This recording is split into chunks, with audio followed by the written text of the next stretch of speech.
દોસ્તો, મારી ગુચ્છુની મોજ ચેનલમાં આપનું સ્વાગત છે। આજના વિડીયોમાં આપણે વાત કરવા જઈ રહ્યા છીએ કે ઠાકોર ફેમિલીના ઘરે આજે આ શું જોવા મળ્યું। સવારે સવારે ઘરની બહાર આ કયા જાનવરના પગલા, આખો પરિવાર ચિંતામાં। પૂનમ ભાભી અને પાર્વતી ભાભીએ આ કઈ ડિમાન્ડ કરી, તેમની શું માંગણી હતી, શું તેમને કહ્યું કે ઘરકામ કરવા માટે નોકરાણી લાવો, તો શું ફાઇનલી તેમની ડિમાન્ડ માન્ય રાખવામાં આવી કે નહીં, કયા કારણથી તેમને આવી ડિમાન્ડ કરી, બધી જ માહિતી મળશે તમને આપણા આ વિડીયોમાં। મારી ચેનલ પર નવા હોય તો ચેનલને ફટાફટ લાઈક શેર અને સબસ્ક્રાઇબ કરી દો। Full video in life of Thakor channel દોસ્તો, ફૂલ વિડીયોની લિંક ડિસ્ક્રિપ્શનમાં મૂકેલી છે, ત્યાં જઈ તમે આખો વિડીયો વોચ કરી શકો છો। આવી ટૂંકી ટચુકડી લાઈવ લેટેસ્ટ ટ્રેન્ડિંગ માહિતી મેળવવા માટે કરી દો મારી ચેનલને ફટાફટ સબસ્ક્રાઇબ। તો ચાલો દોસ્તો, વધારે ના જોતા વિડીયોની શરૂઆત કરી દઈએ। તમે વિડીયોમાં લાઈવ જુઓ કે સંજયભાઈ ઘરના આંગણાની બહાર આ મોટા જાનવરના કંઈક પગલા બતાવી રહ્યા છે।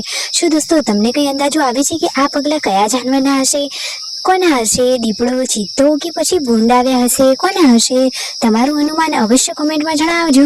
જુઓ તો ખરા કે હાથ જેવડા મોટા મોટા પગલા છે અને રિયો ઉપર આજે ગઈકાલે રાત્રે હુમલો થયો હતો, તો એને તો આ જાળીમાં રાખવામાં આવે છે એટલા માટે એ બચી ગયો, પરંતુ ખબર નહીં રિયોના દરવાજા સુધી એટલે કે એને આ ઘર સુધી તો આ પ્રાણી જ ગયેલું છે। તો આ જાનવર કયું હોઈ શકે? જલ્દીથી કોમેન્ટ કરજો। પગલા જોઈને કેટલા લોકોને ખબર પડી જાય છે, આપણે એ નોટિસ કરીએ। અને પછી જુઓ તો ખરા કે આ મિતાંશ શું કરી રહ્યો છે। મિતાંશ તો અહીંયા શેર જેવી ગર્જના કરી રહ્યો છે અને રણજીતભાઈ એને લાડે કોડેથી મસ્તીથી રમાડી રહ્યા છે। પાર્વતી ભાભી કહે છે કે મિતાંશ તો મારું ટાઈગર છે, એ પણ સાચી વાત છે ને છોટુ બેબી અહીંયા આરામ કરી રહ્યું છે। પૂનમ ભાભી તો સવારે ઘરના કામોમાં લાગી ગયા છે અને રસોઈ હવે રેડી થઈ રહી છે। પાર્વતી ભાભી ગરમા ગરમ રોટલી બનાવી રહ્યા છે, મહેમાનને આજે જમવાનું છે તો ઘરે પાપડ પણ શેકી જ લીધા છે, જમવાનું રેડી ને પરિવારના લોકો જમવા બેઠા। મિતાંશ તો હવે કાનુડો કહેવાય, મસ્તી ના કરે તો એનું નામ કાનુડો કેવી રીતે?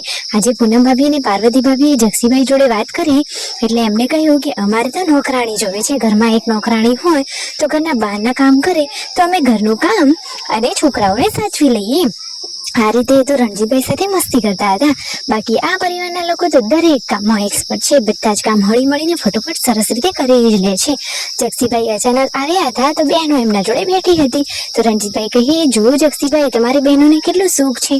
આ ઉપરથી વાત નીકળી હતી તો કહે છે કે અમારે કઈ સુખ એવું નહીં, પરંતુ કામ કરવા માટે એક જ નોકરાણી હોય તો સારું।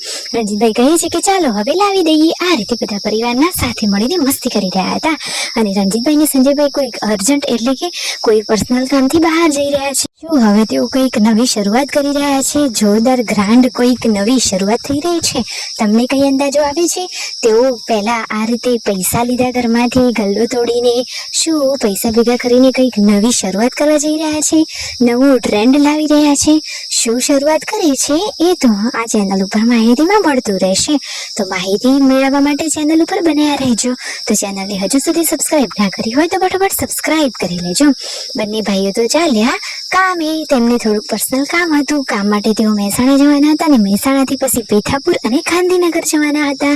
તો દોસ્તો, આ રૂટ જોઈને તમને શું લાગે છે, શું કામ હશે? જલ્દીથી કમેન્ટ કરો, માહિતી મળતી રહેશે તો લાઈક શેર એન્ડ સબસ્ક્રાઇબ।